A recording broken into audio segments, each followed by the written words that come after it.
I've had a chance to get an early hands-on with LEGO's latest architecture set, which has evolved a bit over the years. And we're going to grade every single aspect of this thing to see where it ultimately ranks in this year's sets for adults. Now, I haven't really dabbled into the architecture line myself, which does have some pretty cool models, but last year's cathedral had me very intrigued. When this one arrived, I was surprised how large the box was. Seems like a rather long build with these 15 bags, and I only found this manual inside without any included stickers, so that should make things a bit more snappy. As someone that has not been to this location before, it was cool to get some context and a rundown of the highlights and what to look out for. With this set, and I'm assuming with the architecture line in general, you've got to be comfortable with two things: smaller pieces and repetition, both of which I struggle with, so I was a bit nervous diving in. I'd put my initial hype around here, and even though I've never tried one of these, I'm definitely willing to give this one a chance. Right off the bat, I thoroughly enjoyed putting together the base plate section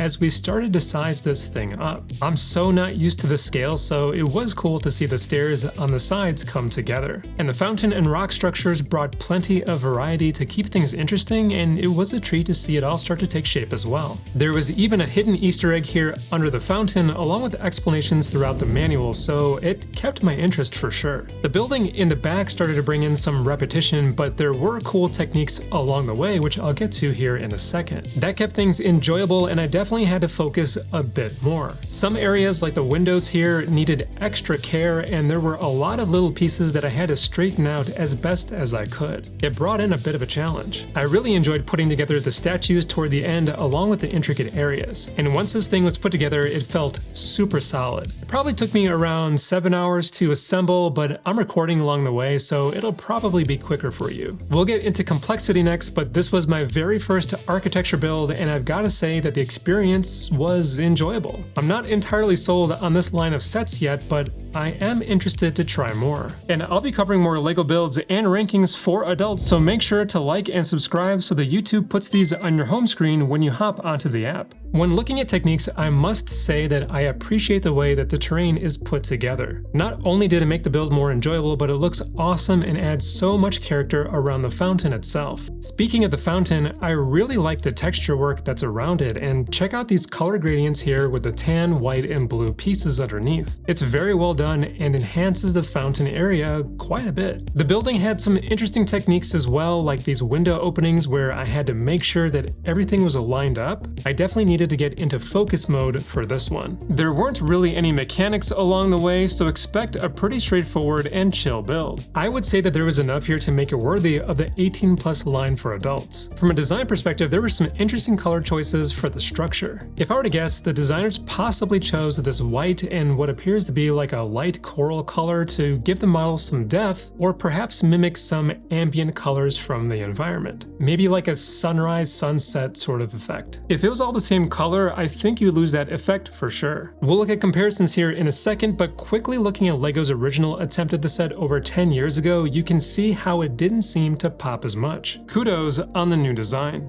It's pretty cool that they're using minifigures as statues, which I'm sure are absolutely huge in real life, so that works in this micro scale. The architecture itself looks pretty good and contrasts well with the rocky structures and fountain below, and I do like that we get different colors for the terrain to give it the variety that it needs. Pretty stellar stuff here, along with the light posts and sidewalks that surround it. The water in the fountain looks pretty excellent with these gradient colors, and looking a bit closer at the top section, we can see some micro scale minifigures that replicate the smaller statues that are on the real-life building. It does feel like the building is missing some important details near the top, which could have been stickers or prints, and we could have had a bit more texture work throughout. I'm not sure how they could have pulled it off, but something that I noticed. And I'm between a silver and a gold here. Since I pointed out a couple things that could have been improved in the design a bit, that'll have me bump it down to a silver, but this is no doubt a nicely designed set. It's just short of a gold. So where are we going to put this thing? Well, it's a pretty decently sized model overall, especially for an architecture set, which tend to be on the smaller side. When we spin this thing around, we can see that it's fully finished in the back, but I would imagine that this would be put on a shelf, and I don't think we'll have any issue finding a place for this. Plus, it looks nice as a decoration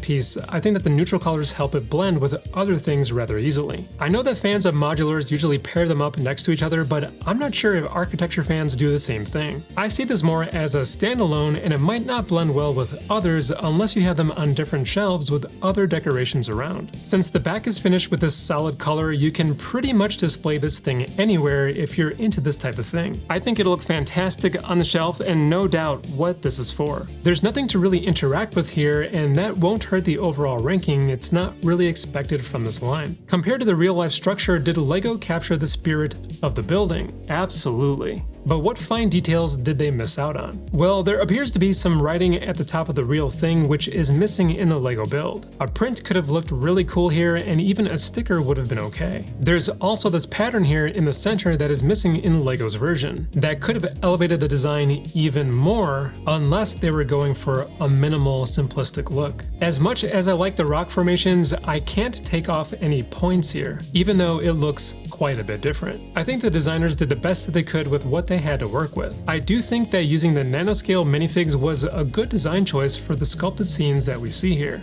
And the design at the very top is missing a bit of detail and texture. They've got the spirit of it, but this could have also been improved with stickers or prints. I think the accuracy is just like slightly off. It's mostly there, and I think some modifications could get that closer to a perfect recreation. Okay, so how does it stack up against the original design from over a decade ago? The original appears to be much smaller and lacked details because of that. The idea is definitely here, but wow, what an improvement in the new one. This looks so much better. Just look at the drastic difference in the fountain itself. Also, the minifigure statues stand out much better this time around. Plus, they have that extra level of charm. I didn't think that the difference would be this much when I saw that this was a redesign. So kudos on the rework here. And how does this fit into the architecture line itself? Well, from an architecture perspective, the fountain and building in real life are quite a marvel. And given that we also get landmarks from this line, I think this one fits right in. And lots of people probably never had a chance to build the original that came out over 10 years ago. So now you get a better and much larger design to tackle. Real quick, have you ever put together an architecture set? Do they interest you at all, and which ones did you build, and were they memorable experiences? Let me know down in the comments. Compared to other larger architecture sets, this is where this one falls in terms of pricing. It seems to be a bit on the higher end, but you do sort of get minifigures even though they're in statue form. I'll leave the value aspect up to you given all the other ranks and grades that we've had so far. This was almost a gold tier set, but I'm gonna put it in the silver range. It's a very strong silver though. Even though it's much improved, I think there are a few areas where we can still elevate it to a higher level. If you want to tackle another building that may look nice on display and won't be overwhelming to build at all, check out the French Cafe in this video over here, or check out more sets for adults over on this side.